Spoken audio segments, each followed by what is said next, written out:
Congratulations, this is your last chapter in Calculus 1. This is Chapter 5, Transcendental Functions.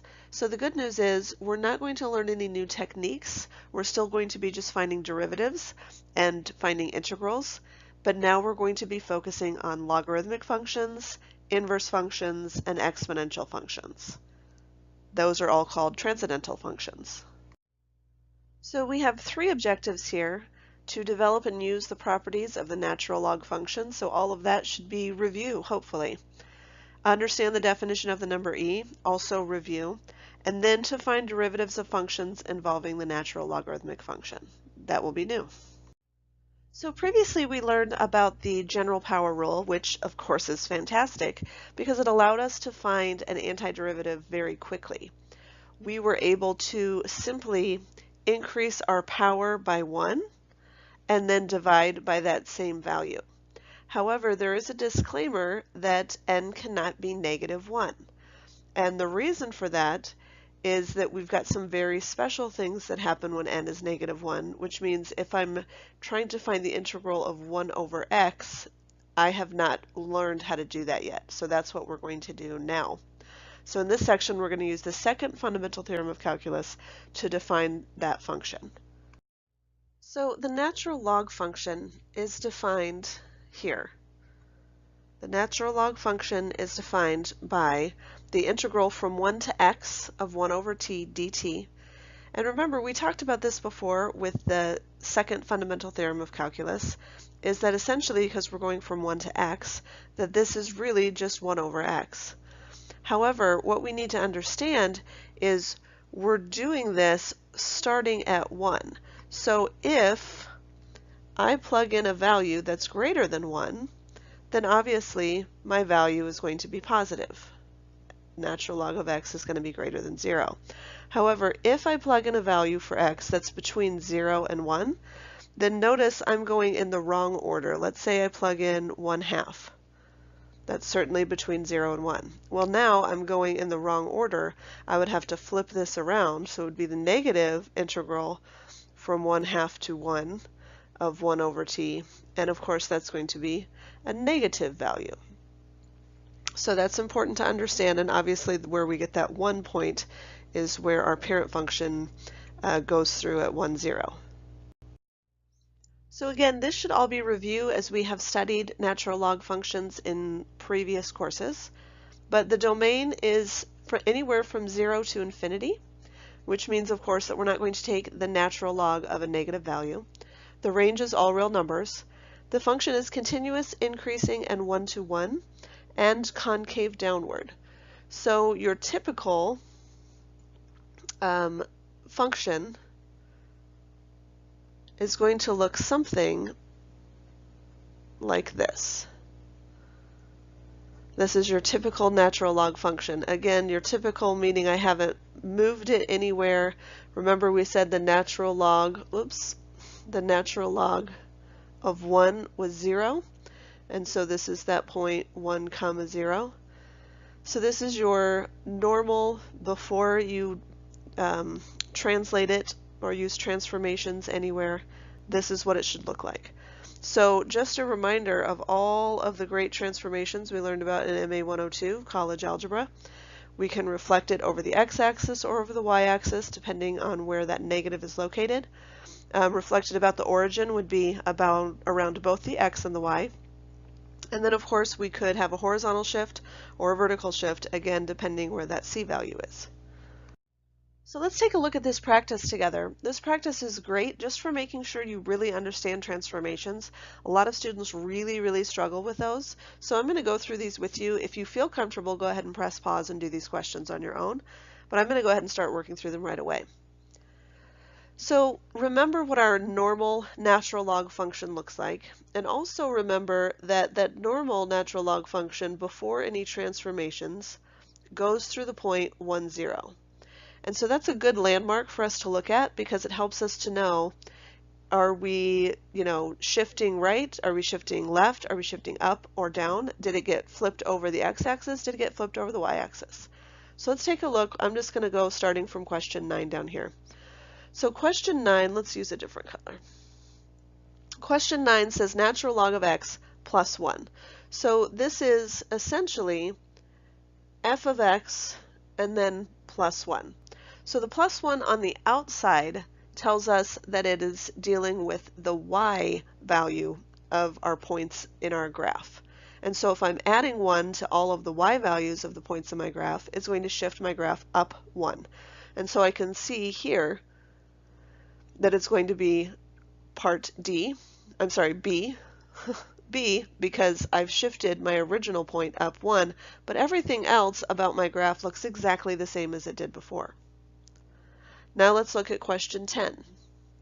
Question 10 says negative natural log of x. So again, thinking about it in terms of the list that I gave you on the other page, this is essentially the negative function of f of x. Whoops, let me show you question 9. So for 10, the negative function is going to flip it over the x-axis, because again, we're not going to be changing the x values, we're changing y, and we're changing y by changing the sign of y. So the point that would normally continue up, say here, has now flipped down here. So question 10 is D, because it's essentially taken what would be the normal graph and flipped it over the x-axis.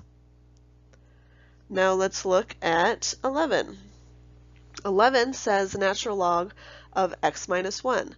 So again, this is like f of x minus 1.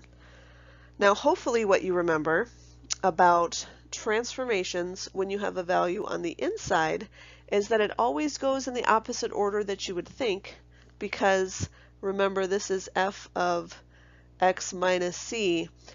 The minus is already there, so this is like x minus a positive 1. So this is really a transformation of positive 1, and it's a horizontal shift, and so I'm looking at this guy because I've taken this point and just shifted it 1 horizontally to the right, because remember it's a shift right of 1. So that should be A. And of course the last one without having to do any work is going to be 12 is C, but let's talk about it. This is a negative and a negative, and remember this is a shift about the origin. And so what I did was I took this, and it's really just basically a shift of 180 degrees. So it used to go like this, and now I've basically, and you can think about it really as shifting over the line y equals x is kind of what I did when I shift something about the origin.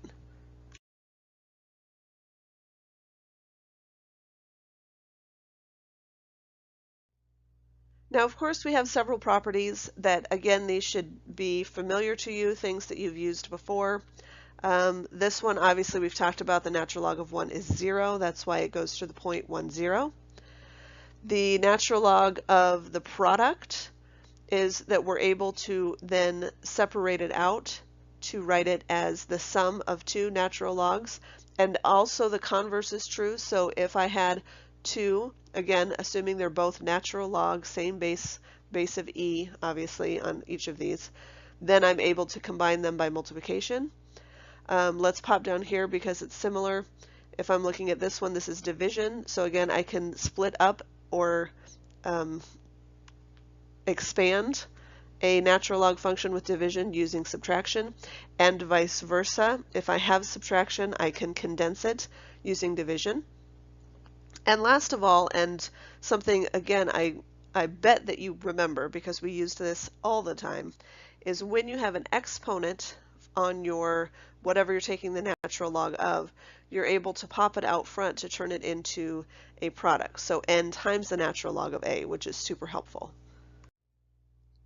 So in these questions, this is really kind of a silly question, but it's just to make sure you understand that there are different ways to go about finding the solution. So if I'm looking, and again, I've done the first one for you already, looking at 2 times the natural log of 5, I can either just take 2 times the natural log of 5, which is what I did here in way 1. I said, well, let's take 2, and then this is that value. And again, I've written out the number, but if I were really doing this, I would be using my calculator so that I didn't have to do any rounding or condensing or simplifying. 2 times the natural log of 5, just like that. The other way that I could write this is to use that power property that says, hey, it's okay if you've got a number on the outside, you can turn that into an exponent. So I'm actually instead taking the natural log of 25, and again, I wrote both solutions so that we could see that they matched up. So I'd like for you to try that. Again, way 1 is probably just going to be plugging it into your calculator to find the solution, but way 2, let's get a little bit creative and see what you can come up with. So press pause, try number 2, then press play to see how you did. So again, the first one, I just plugged it into my calculator, natural log of 0.1, negative 2.3, blah, blah, blah. Way 2, because this is 0.1, that's a base 10 number, I can think about it as 1/10, and 1/10 is, because it's division, I can take the natural log of 1 minus the natural log of 10. I could have also, in case you got super creative, this is 10 to the negative 1, and so then I could have done it like I did way 2 over here and said negative 1 times the natural log of 10, and I would have ended up at the same answer, which of course is the same answer I got in way 1. Now let's work on expanding. Again, these are just using those properties that we've reviewed. This is something that you would have practiced and learned in MA 102, College Algebra. But natural log of 1/4, when they're asking me to expand, they're saying I'm either going to give you a multiplication problem or a division problem or something like that, where I want you to be able to write it essentially as separate logs. So for here, instead of natural log of 1/4, this is that quotient rule that says I've got 1 and 4, natural log of 1 minus, because it's a quotient, natural log of 4. And then if I can simplify, I will. So the natural log of 1 is 0, which we already know. So really my solution is negative natural log of 4. So essentially what I'm saying is that the negative natural log of 4 is equal to the natural log of 1/4. Looking at the next one, natural log of the square root of 2x minus 4. And again, because this is the same as 2x minus 4 to the 1/2, that's how I'm going to start this question. So because it's to the 1/2, I'm then just going to move it out front. I'm not going to do anything with this because really I'm taking the natural log of this quantity. So a lot of people think, oh, well, now it's being subtracted, so I can divide and take 2x divided by 4, but that's not true, because in order for me to do that, I would have had to have the natural log of 2x and the natural log of 4, and I don't. I have the natural log of the quantity, 2x minus 4. Last one, natural log of 4x minus 3. Again, it's going to be kind of like what we did up here, and so I'm just going to write it as, and I want you to pay real close attention to this. This is two separate things, 4 and x, in the numerator, and so notice I've separated those with a plus sign because that's actually a product, and my denominator is just 3, so I've subtracted because it was a quotient. Last thing to practice is condensing, writing as a single logarithm. And so what I'm going to do here is, because I have a plus, that's going to tell me to multiply, or if I have a minus, that's going to tell me to divide. So typically what I'll do is I'll start by looking at each individual term and say, is there anything I can do to that? So for instance, this first term is going to stay just like it is, but my second term I'm going to rewrite as the natural log of y squared. So I'm using that power property to help me do that. After that, I'm then going to, because it's a plus, I'm going to multiply. So notice now I have the natural log of xy squared. Looking at the second one, again, same idea. If you want to press pause and try this yourself, you're welcome to do that.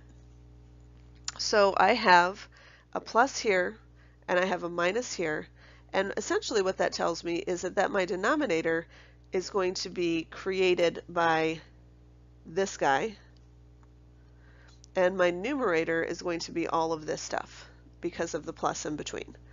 So just like I did on my first question, I really want to think about this as the natural log of x cubed, but now it's pretty easy for me to rewrite it.